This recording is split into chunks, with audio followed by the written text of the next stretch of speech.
In ancient times, persons and individuals were properly dressed. Their clothing were long, covered their bodies. Their languages were very appropriate. They would say yes, sir, and no, sir. In today's society, we realize that persons are wearing less and less more clothing on their body. No manners to the other sex, other generation, other personnel, elders, and all. They just say whatever comes on their mind without a care in the world. Today we're going to explore on the topic modesty in dressing. Modesty is just not dressing or grooming, but also covers our behavior and our impacts our language. I will discuss modesty.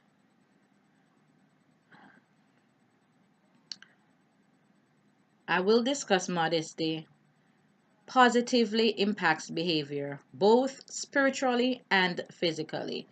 And in the harm effects that males and females face when modesty is not practiced, and also the blessing that comes from being modest and the modest and immodest, and is not just clothing, but is also seen in language and behavior. We will show how important modesty is in our everyday dressing and behavior. Modesty is not an attitude of priority and decent. Modesty is an attitude of priority and decency in dressing, grooming, language, and behavior. If we are modest, we do not draw undue attention to ourselves. Instead, we seek to glorify God in our bodies and in our spirits. And that's from 1 Corinthians 6, verses 2. Modesty, like many virtues, begins at home. Parents are the key in training their children, both male and female, in either modesty or immodesty. When something is precious and valuable, it deserves protection. Modesty is a virtue, not is not limited to clothing. Modesty includes conduct, gesture, language, reading, and thoughts. Parental habits influence and train children in each of these areas. Training children in modesty begins very early. If parents wait to address modesty until prom preparation and high school dances, it is too late. It's very too late. The selection of clothing early childhood begins shaping the preference for later in life. So if you have your child and you decide to dress that child in skimpy outfit, that child growing up will believe that skimpy outfit is the norm. No, we have to take in consideration a child is what they learn. So parents, we have to be an example.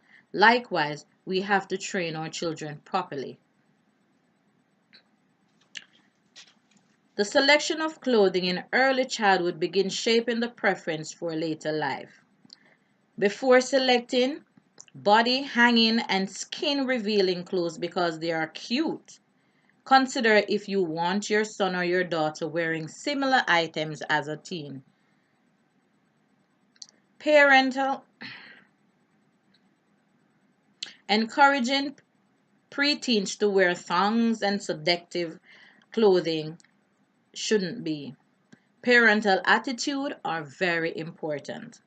Problems develop when parents place extreme emphasis on physical features rather than internal qualities or talents. At times, we might think that it's okay while they dress immodesty because they're very talented.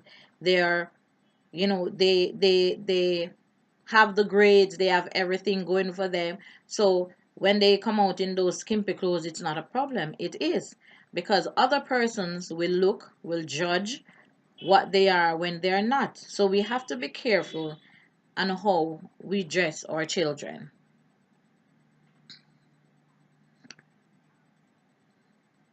Consider if you want your son or your daughter wearing similar things in teens. We do not. Problems develop when parents place emphasis on physical features rather than internal qualities or talents. Refer to members of the opposite sex as body parts. One of the things I've realized growing up, a lot of persons in my country, they do not tell the child the right name for the body parts. If it's the penis or the vagina or the breast or the bottom, they will tell them it's the booby or the tunny or something. We do not do that. We need to ensure that our children knows the right body parts, the name of the body parts, and what does it do. So we have to ensure that we teach them properly. That way they will grow with that respect and understand what those parts do and what's the harm in them. Consider if you want your daughter to do so. Problems develop when parents place, as I said, place extreme emphasis on physical features rather than internal qualities and talents, referring to members of the opposite sex. Okay? Persons not only foster physical but also mental immodesty if the only time parents give attention to their children is when they are dressed immodestly. They'll then and there they learn how to repeat those reactions with other adults. If a dad or a mom only shows interest in members of the opposite sex gender based on the amount of skin displayed, children learn such behavior as a way to receive attention. So if as a parent a male comes over and you showing cleavage or whatever, you have a daughter in the house, that child growing up seeing their mother doing such thing will think that is the norm and that's the way to get attention.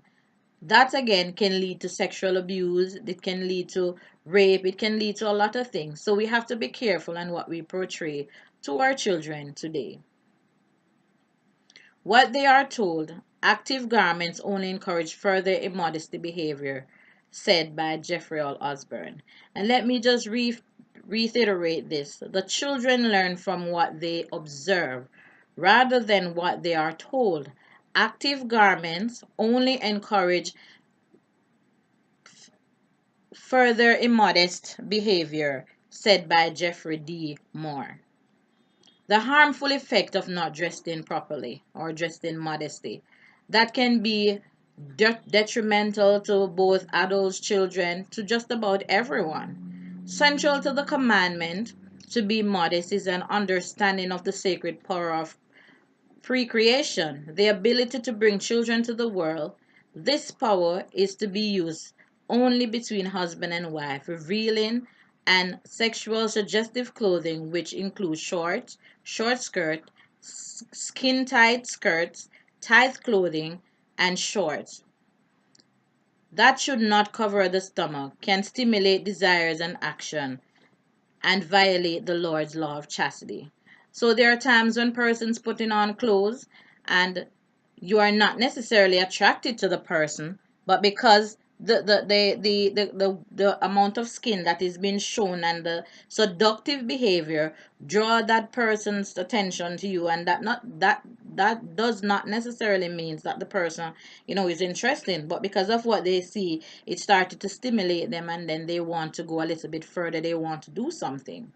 We often associate a growing complexion with good health, but color obtained from being in the sun or in a tanning booth actually accelerate the effect of aging and increases your skin risk of developing skin cancer.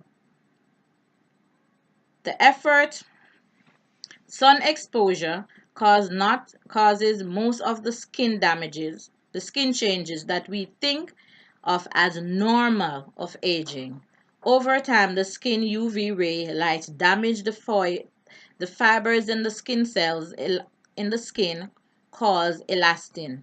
When these fibers break down, the skin begins to sag, stretch, and lose its ability to go back into place after stretching. The skin also bruises and tears more easily, taking longer to heal. So while sun damage to the skin may be apparent, but when they're young, but when they're young, it will definitely show later down in life. Conquering the world standard can be daunting, but several key concepts can con- can help parents give their children a firm foundation of dressing modesty throughout their lives. Modesty helps us to make our bodies temple in which the Lord may dwell.